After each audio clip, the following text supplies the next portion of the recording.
Welcome to topic 4. It's all about David as an ancestor of David.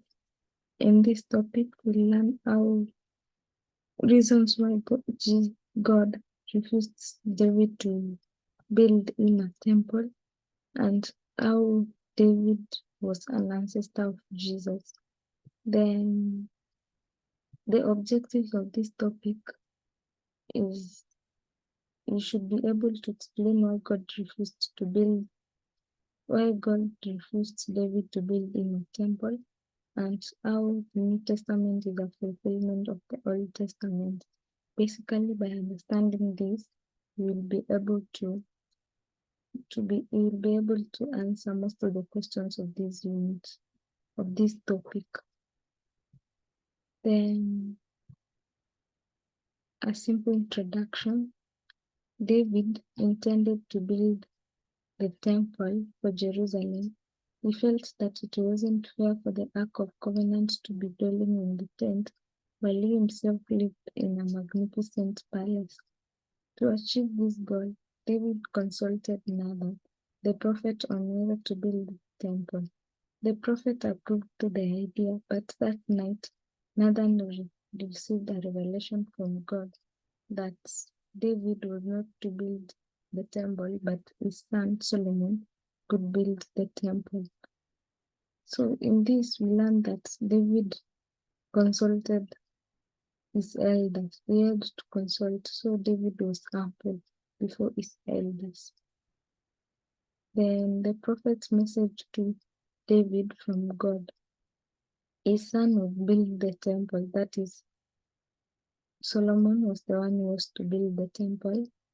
God would give David's descendants a place to settle, that is the promised land of Canaan.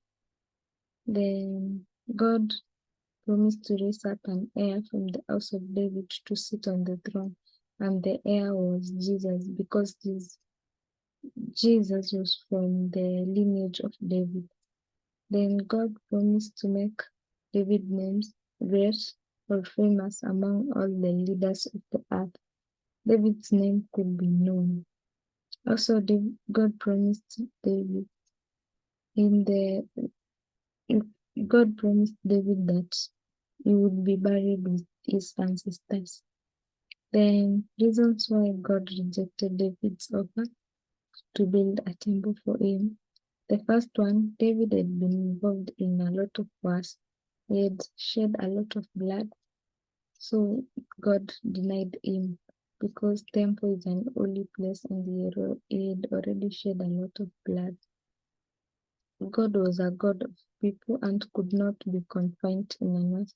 God believed that he couldn't simply be confined in a house because he was God of people. Then it was the will of God to establish the house of David rather than David building a house for him. He wanted to make David's name famous.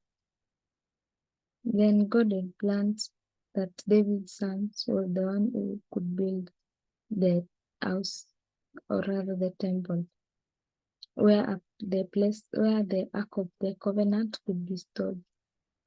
This was Solomon, who was the one to build the temple.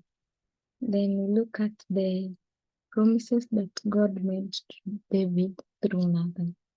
The first one is God promised to keep David and his descendants safe from all his enemies. God promised to give David's descendants a place to settle their own, that is the promised land of the Canaan. Then God promised to raise up an heir from the house of David to sit on the throne. This is the Jesus. God promised to let his son build a temple for him. This was the Solomon. Now was the one who could build the temple. Then God's relationship with the king would be like that of the father and son. He promised David that he and his son, the relationship would be that of the father and son. God established an everlasting kingdom for David and his descendants. This is the eternal life now. Then God promised to make David's name greater for all famous among other tribes of the earth.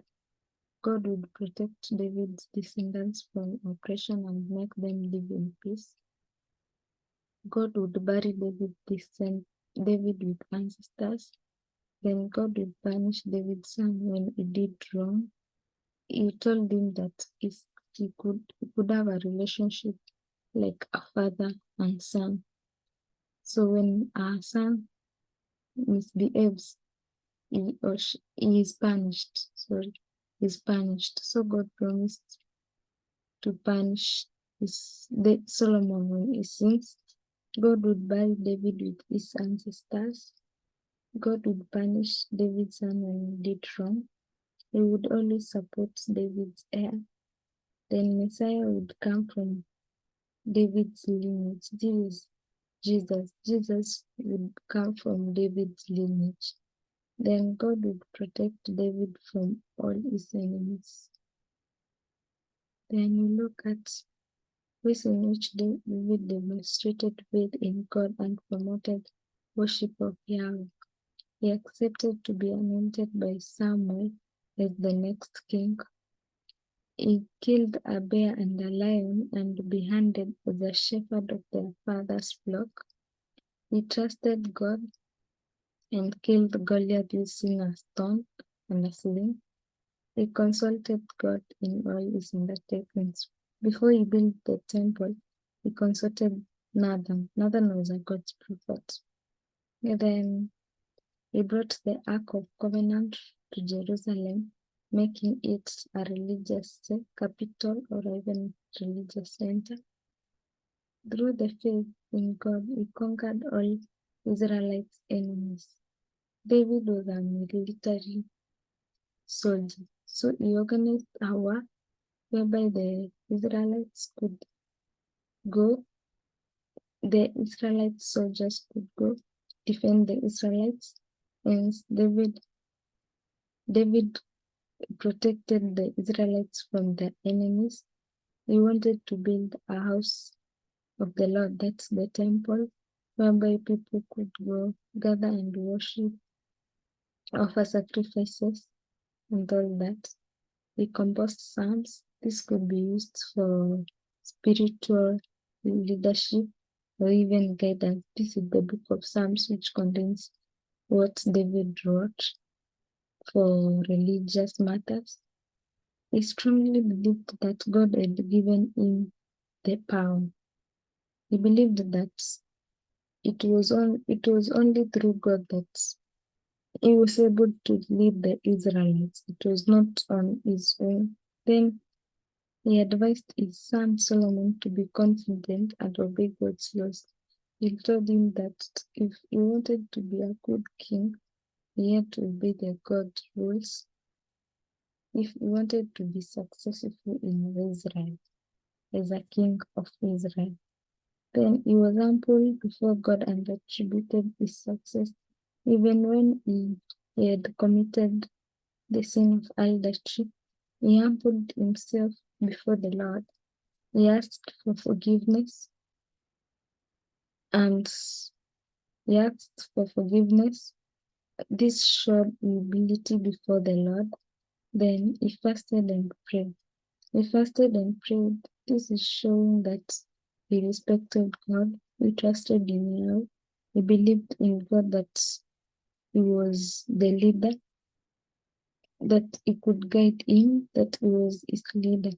Through all this, we learn that David, we learn with, through all this, we learn that David respected God. So these are the ways in which David demonstrated his faith in God and even promoted the worship of Yahweh. So you read the rest of the notes for a deeper understanding.